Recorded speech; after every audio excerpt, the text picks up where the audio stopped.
Hi, political, entertainment, business, motivational, spiritual interviews కోసం క్రింది నెంబర్కి సంప్రదించండి.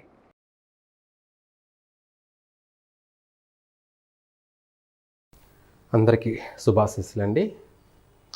అలాగే మనం వాస్తు యొక్క ప్రకారంగా దేవాలయము అనగా మనకు ఒక గ్రామంలో కానీ లేదా ఒక మహానగరంలో కానీ మనం ఒక దేవాలయాన్ని నిర్మాణం చేసేటప్పుడు వాస్తు ప్రకారంగా దేవుడికైనా అలాగే దేవాలయానికైనా ఆ దేవాలయంలో నిర్మాణం చేసేటువంటి గర్భాలయానికైనా అలాగే మండపానికి ముఖ మండపానికి కానీ అలాగే ప్రాంగణానికి కానీ అలాగే రాజగోపురానికి కానీ అలాగే ఇదే కాకుండా మనకు హోమశాల కానీ అలాగే పోయేటువంటి భక్తులు స్నానం చేయడానికి కానీ కోనేరు నిర్మాణం కానీ ఏదైనా సరే ప్రతిదీ కూడాను మనం వాస్తు ప్రకారంగా మనం అనుసరిస్తూ వాస్తు ప్రకారంగా మనం ఫాలో అవుతూ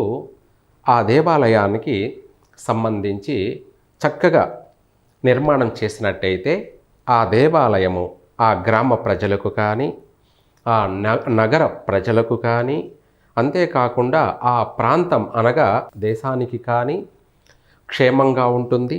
అలాగే అక్కడ ప్రజలందరూ కూడాను చక్కగా వ్యవసాయం చేసేటువంటి వాళ్ళకి పాడి పంటలు సుభిక్షంగా పుష్కలంగా పాడి పంటలన్నీ కూడాను అభివృద్ధి చెందుతూ ఉంటాయి. ఇవే కాకుండా అక్కడ గోవులు అలాగే అనేక జంతువులన్నీ కూడా సంపూర్ణంగా అభివృద్ధి చెందుతూ ఉంటాయి. అంతేకాకుండా ప్రజలందరూ కూడాను వాళ్ళు ప్రధానంగా ఆర్థిక పరంగా అందరూ కూడా చక్కగా అభివృద్ధి చెందుతారు.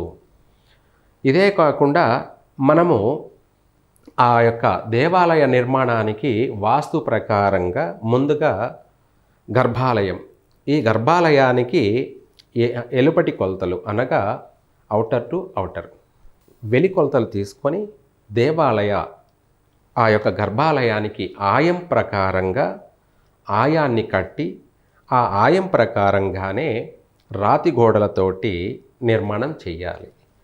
ఇక్కడ ప్రధానంగా గర్భాలయం అనేక విధాలుగా దీనికి ఆయ ప్రమాణం అన్నది చెప్పలేనంత ఆయుష్ ప్రమాణం అనగా వేల సంవత్సరాలే ఈ యొక్క గర్భాలయానికి కొన్ని వేల సంవత్సరాలు ఆయుష్ ప్రమాణం అన్నది ప్రధానంగా నిర్ధారణ తేలుతుంది.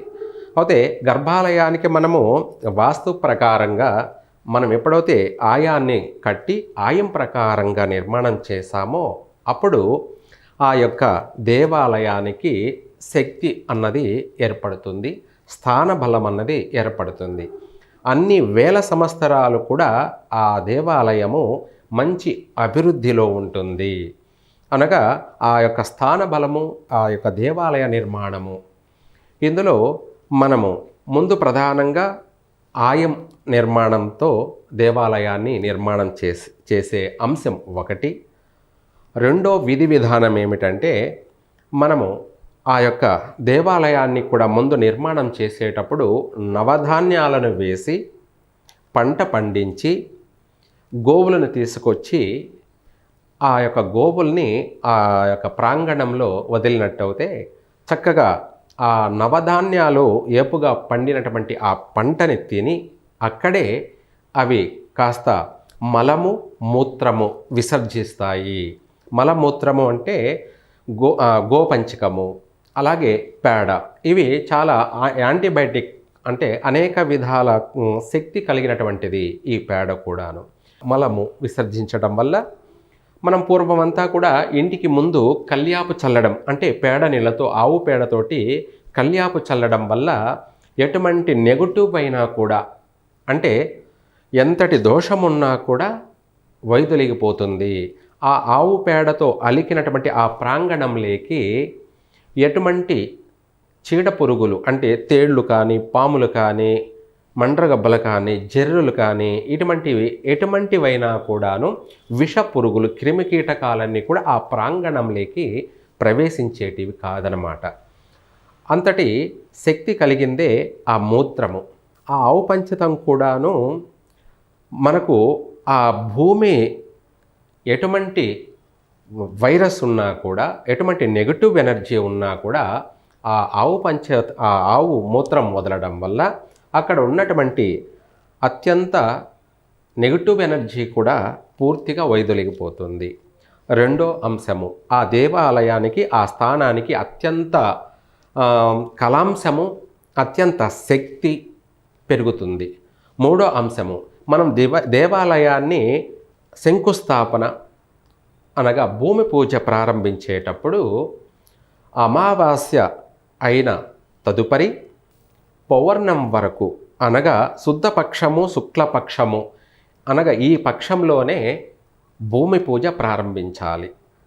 ఈ యొక్క శంకుస్థాపనని మనం చేసేటప్పుడు అక్కడ శంకు అనే కర్రతో చేసినటువంటి ఆ శంకుని ప్రతిష్ఠ చేయాలి. ఇది ముహూర్త బలము ముఖ్యంగా చూడాలి. ఈ ముహూర్త బలము ముఖ్యంగా అంటే ఇక్కడ పక్షము మనం చూసుకున్నామన్నమాట. అనగా శుద్ధపక్షము అలాగే శుక్లపక్షము. ఈ చంద్రుడు అమావాస్య తదుపరి పౌర్ణానికి ఆ చంద్రుడు దినదినము ఎలా అభివృద్ధి చెందుతూ వస్తున్నాడో, ఆయన ఎలా వృద్ధి చెందుతూ డెవలప్మెంట్ అవుతూ వస్తున్నాడో ఆ దేవాలయం అంతా కూడా అలా రోజు రోజుకి దినదినము అభివృద్ధి చెందుతూ వస్తుంది. అనగా అభివృద్ధి అనగా ఏమిటి అంటే, ఈ రోజున ఒక భక్తుడు వచ్చి ఆ గుడిలో ఆ స్వామి వారిని చూసి నమస్కారం చేసుకొని తనకున్నటువంటి కష్టాన్ని ఆ స్వామి వారి ముందు తెలియచేసినట్టయితే అతని కోరిక వెంటనే నెరవేరుతుంది చక్కగా. అప్పుడు ఎప్పుడైతే తన కోరిక నెరవేరుతుందో అక్కడ శక్తి ఉన్నది అని అర్థము. అనగా ఆ స్థానానికి, ఆ యొక్క శంకుస్థాపన చేసినటువంటి విధి విధానానికి, అక్కడ మనం విగ్రహ ప్రతిష్ఠ చేసినటువంటి ఆ యొక్క శక్తికి ప్రాణం ఉంది. ప్రకృతి ఎలా మనకు కనిపించకుండా మనకు సహకరిస్తూ ఉంటుందో అంతకంటే ఎక్కువ శక్తి కలిగి ఉంటుంది ఆ దేవాలయం. అక్కడికి వచ్చే అటువంటి భక్తుడు తన కష్టాలతో వచ్చి ఆ యొక్క భగవంతుడికి తెలియచేసుకుంటాడు. స్వామి, ఈరోజు నేను ఒక వ్యాపార నిమిత్తం ప్రారంభం చేయబోతున్నాను. ఈ వ్యాపారం దినదినము అభివృద్ధి చెందాలి. అలా అభివృద్ధి చెందితే నీ యొక్క అంటే అలంకరణ రూపంలో కానీ లేదా ఏదైనా సరే నేను స్వామివారికి కట్న కానుక సమర్పించుకుంటానని చెప్పేసి తన మనసులో ఉన్న కోరికను తెలియచేస్తాడు. అప్పుడు అతని కోరిక నెరవేరిందనుకోండి, చక్కగా అతను అనుకున్న దానికంటే ఎక్కువ ఆ భగవంతుడికి కట్న కానుకలు సమర్పించడం కానీ, తను ఆ దేవాలయం గురించి ప్రచారం పబ్లిసిటీ చేయడం కానీ అన్నది అతని యొక్క మనసులో ఉంటుంది, చేస్తూనే ఉంటాడు. ఆ దేవాలయం కోసం ఎంతైనా కష్టపడుతూ ఉంటాడు. ఎందుకంటే తన కోరికను ఆ యొక్క దేవాలయంలో ఉన్నటువంటి ఆ భగవంతుడు దినదినము నెరవేరుస్తూ వస్తున్నాడు కాబట్టి, అతను దినదినము అభివృద్ధి చెందుతున్నాడు కాబట్టి. ఎందుకంటే ఎప్పుడైతే ఆ దేవాలయం మనం నిర్మాణం చేసినటువంటి పక్షబలము, ఇక్కడ చంద్రుడు ఉండగా ఆయన దినదినము అభివృద్ధి చెందుతూ ఉండగా ఈ దేవాలయాన్ని నిర్మాణం చేసినాం కాబట్టి అదేవిధంగా ఆ దేవాలయం కూడా దినదినము అభివృద్ధి చెందుతూ వస్తుంది. ఆ గుడికి వచ్చినటువంటి భక్తుడు తన కోరికను తనలో మనసులో ఉన్నటువంటి మనసులో కోరిక సంకల్పాన్ని ఎప్పుడైతే తెలియచేశాడో అతని కోరిక కూడా నెరవేరుతుంది.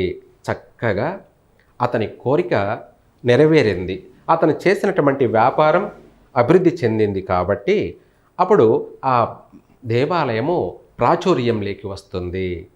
అంటే దేవుడికైనా దేవాలయానికైనా ఒక సమయము, సందర్భము, వాస్తు అనేది చాలా ప్రధానమైనటువంటి అంశము.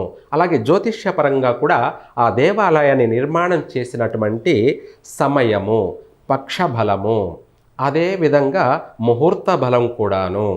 మనం ఎప్పుడైతే ఆ పక్షంలో మంచి ముహూర్తాన్ని అనగా ఇక్కడ 3 అంశాలు అయిపోయినాయి. 4వ అంశము లగ్నం అనగా ముహూర్తము. ఈ లగ్నాన్నే మనం ఇంగ్లీష్లో టైం అని కూడా తెలియచేస్తుంటాం.